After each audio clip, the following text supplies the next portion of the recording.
When one of the most powerful spiritual leaders of our era, Bishop T.D. said that he would be leaving, the Christian faith family was in shock.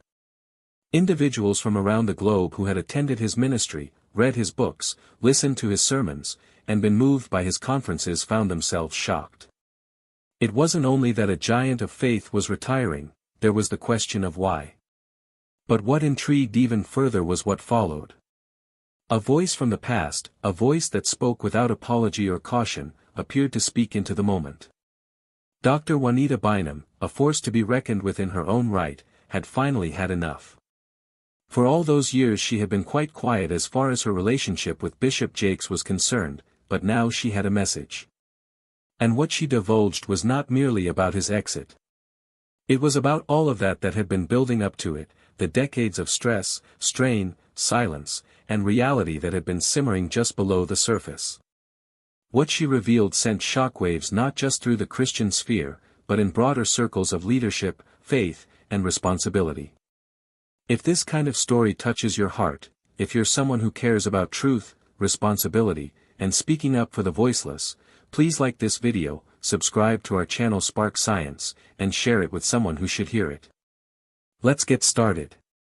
For decades, Bishop Jakes had been the icon of steadfast spiritual authority. His sermons were passionate and memorable, full of passion that could bring people to tears. His books were sold by the millions, touching lives well beyond the doors of his Dallas, Texas-based church, the Potter's House.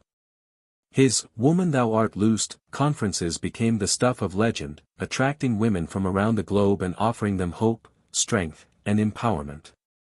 To the general public, Jakes was not just a pastor, he was an icon of American culture, a spiritual patriarch, and, for some, America's pastor. But Juanita Bynum, who knew him as a fellow minister and someone whose ascent to fame was linked directly to his stage, noticed something else. Behind the cameras, the crowded arenas, and the deafening claps, she saw cracks in the foundation, cracks that no one cared to talk about then. It was Bishop Jakes who provided Juanita with her big break when she preached her legendary "No More Sheets" sermon at one of his large conferences. That sermon, uncut and horribly exposed, was a watershed for her. It struck a chord in every woman and propelled her to fame. One night, she was no longer just another preacher, but a household name within the Christian community. The public viewed Jakes and Bynum for years as unified, a vision of two great leaders in harmony, constructing the kingdom of God on a worldwide platform together. But to insiders and those around both of them, there were differences beneath the surface. Jakes was respected for protecting his image closely, being discreet, and controlling the message. Bynum, by contrast, had long been vocal, never shrinking from saying unpopular truths, even if it ruffled feathers. In private discussions, Juanita started expressing unease about what she described as the increasing celebrity culture within the church. She witnessed mega-pastors emulating moguls, congregations giving blindly with no accountability, and conferences that started to resemble more of an entertainment show than a spiritual experience. She was disillusioned by how image was becoming more important than authenticity. Although she never mentioned Jakes by name in those early years, many felt she was referring to him and others such as he who had constructed huge empires on the platform of ministry. It wasn't that she lacked respect for him, she had respect for him. But she also had a duty to speak the truth as she perceived it, and that caused an undercurrent of tension between them. So when Jakes at last made his resignation from active leadership, everyone anticipated that Juanita would release a gracious little message of thanks and best wishes, maybe thanking him for his service to the kingdom. Instead, she took another path. She said truth, or at least her truth. She wasn't filled with gossip, scandal, or sensationalism. They were layered with depth, reflection, and an unmistakable call to question the system that had brought things to this place. Her message was not merely about one man resigning. It was about the culture of ministry that had grown up around him and men like him. Juanita indicated that too many spiritual leaders are placed on pedestals and treated as if they were untouchable idols. The stress of keeping up that image, she cautioned, can ruin not only the leaders themselves but also the integrity of the ministry. People yearn to be inspired. They yearn to be healed, she declared fervently. But what happens when the healing ceases and the image begins? Her words struck a chord because they touched on something everyone had felt but never dared express. She posed the searing question, what do you do when your ministry is more about the brand than the calling? That sentence struck home. For years, Jakes had been pastor and brand, preacher and mogul. His platform reached far beyond Sunday mornings.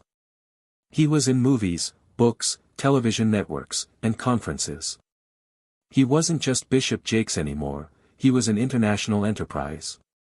But as Juanita remarked, with that kind of power comes great pressure and great risk. When attention turns from serving to surviving, from loyalty to popularity, something vital is lost. And in her view, Jakes had hit that point of no return. She wasn't talking as a bystander. She lived it. Juanita herself had known the highs of celebrity ministry and the debilitating lows when the spotlight became too weighty. She knew the cost it extracted emotionally, spiritually, and even physically. So when she said that Jakes's stepping down was not merely about exhaustion but about fleeing a ministry that had become a monster, people heard her. Her words created a stark vision, an empire so large it started devouring the man who constructed it. Juanita cautioned that the system was unsustainable. Mega ministries tended to require endless growth, endless visibility, endless expansion. Leaders couldn't ever be weak or vulnerable for fear of losing their credibility. They needed to always be on, always doing, always perfect. That loop, she said, wears people down eventually. And Jakes, while strong and powerful, was nevertheless human. He had finally reached his breaking point. But she didn't stop there. She reported that in addition to the fatigue, there were other agendas at work, politics, rumors, and power plays backstage. In her opinion, even within the church, not everyone had altruistic motives. Some were more concerned with control, influence, or money than with true service. These influences, she contended, had something to do with Jakes's resignation. And perhaps saddest of all, she said, was the understanding that the closest people to you aren't necessarily there for your best. When you succeed, they celebrate you. When you fail, they vanish. The discussion next turned to the subject of legacy. Jakes had constructed something colossal. The Potter's House wasn't a church, it was a phenomenon.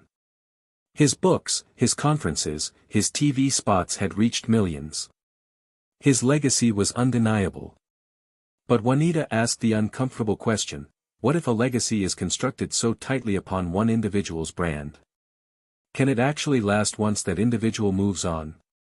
She believed that authentic legacy should not be attached to a personality but to values, principles, and a community that can propel the vision without relying on one person. But still, she confessed, the responsibility of Jakes's legacy was staggering. His resignation impacted not only his own congregation.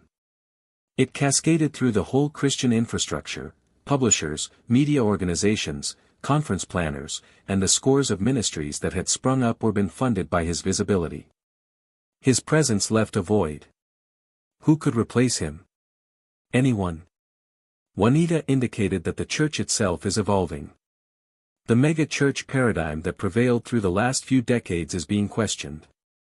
Younger generations aren't impressed by gaudy conferences or celebrity pastors. They need authenticity, vulnerability, and genuine connection. The future, she proclaimed, belongs to leaders who will be unafraid to be transparent, who serve rather than put on shows, who prize people over platforms. Jakes was a giant of his generation, but the next generation, she intimated, will look quite different. And as for Jakes himself, Juanita did not think this was the end of his reign. Men like him do not just vanish.